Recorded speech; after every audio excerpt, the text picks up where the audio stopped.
ফেসবুকের গাইডলাইন মানলে আসলেই সফলতা পাওয়া যায়। তো আমার এই ছোট্ট পেজে কিভাবে আমি কাজ করে মনিটাইজেশন পেয়েছি সেটাই সবার মাঝে শেয়ার করতে চলে আসলাম। আমার এই ভিডিওটা ঠিক তাদের জন্যই যারা খুব ফেসবুক নিয়ে হতাশ, কাজ করছেন কিন্তু সফলতা পাচ্ছেন না। শুধু নতুনদের জন্য আমার এই ভিডিওটা। আশা করছি মনোযোগ দিয়ে শুনবেন।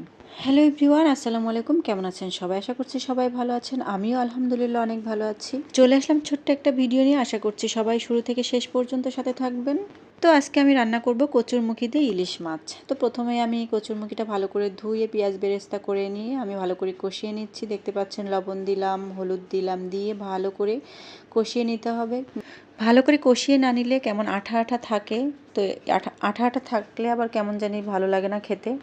তো যাই হোক, শুরুতে যেটা বলছিলাম, আসলে যারা নতুন ফেসবুকে কাজ করছেন, অনেক দিন ধরে কাজ করছেন কিন্তু সফলতা পাচ্ছেন না, আসলে আপনারা কি ভেবে দেখেছেন যে আপনারা ফেসবুকের গাইডলাইন মেনে কাজ করছেন কি না? ফেসবুকের গাইডলাইন মেনে কাজ না করলে আপনি কখনো সফলতা পাবেন না, এটা আমি গ্যারান্টি দিয়ে বলতে পারবো। কারণ তার প্রমাণ আমি নিজেই। আমার আগের যে পেজ ছিল ওটা কিন্তু বেশ ফলোয়ার ছিল, ভিউ মোটামুটি প্রথম দিকে ছিল, কিন্তু 1 বছর কাজ করেছি পেজটাতে কিন্তু কোনো সফলতা পাইনি, কোনো কিছুই আমার হয়নি। মিসেই আমার সময়গুলো নষ্ট হয়েছে।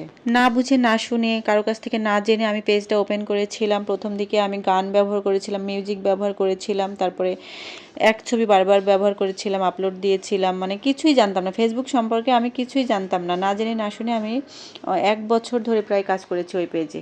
পরে একটু একটু করে ঘাঁটতে ঘাঁটতে ফেসবুক সম্পর্কে জেনেছি, ফেসবুকের গাইডলাইন সম্পর্কে জেনেছি। জানার পরে আমি যে ভিডিওতে মিউজিক ব্যবহার করেছিলাম ডিলিট করছিলাম, যেগুলো আইডিতে মানে যেই ছবি আমি আইডিতে আপলোড দিয়েছি আবার পেজেও আপলোড দিয়েছি সেইগুলো সব ডিলিট করছি। মানে মূল কথা আমি একদম ফ্রেশ করেছি, সব কিছু রিমুভ করে দিয়েছিলাম। কিন্তু তারপরেও আমি ওই পেজটাতে মনিটাইজেশন পাইনি। কেন জানেন? আমার ওই ভুলগুলোর কারণে। আমি যদি সারা বছর ওই পেজ নিয়ে টেনে টেনে বেড়াতাম তাও কখনো আমি সেটআপ পেতাম না। তো যাই হোক ভাই, আমি নতুনদের বলছি, নতুন যেসব আপুরা শুরু করছেন তাদের বলবো, আপনারা যদি পেজ ওপেন করে থাকেন তাহলে আপনি আইডিটাকে আগে ফ্রেশ করবেন। আগে ফ্রেশ আইডি একটা ওপেন করবেন, তারপরে আইডিটা নতুন নতুন কয়েকদিন ইউজ করবেন, ওই আইডিতে অ্যাক্টিভ থাকবেন, তারপরে একটু মোটামুটি 15-20 দিন হলে একটা পেজ ওপেন করবেন।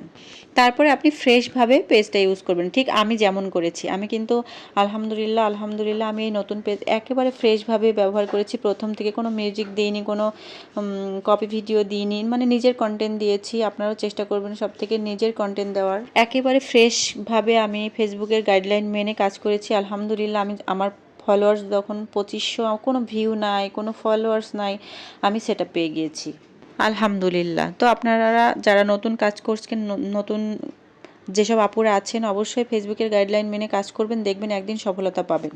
তো যাই হোক, এদিকে গল্প করতে করতে কিন্তু আমার রান্নাও প্রায় হয়ে গেছে। এদিকে করলা ভাজিটা খুব সুন্দর করে আমি ভেজে নিলাম কাঁচা কাঁচা করে। আর এদিকে দেখতে পাচ্ছেন তরকারির লুকটা কেমন সুন্দর হয়েছে। আজকে আমি অল্পই মাছ রান্না করেছি, যেহেতু এটা শুধু দুপুরে খাবো, আর রাতে একটু অন্য কিছু রান্না করব। তো যাই হোক, এদিকে আমার রান্না বান্না শেষ। আর সবাই আপনারা ভালো থাকবেন, নতুন নতুন আপুরা গাইডলাইন মেনে কাজ করবেন, ইনশাআল্লাহ সফলতা পাবেন। আল্লাহ হাফেজ।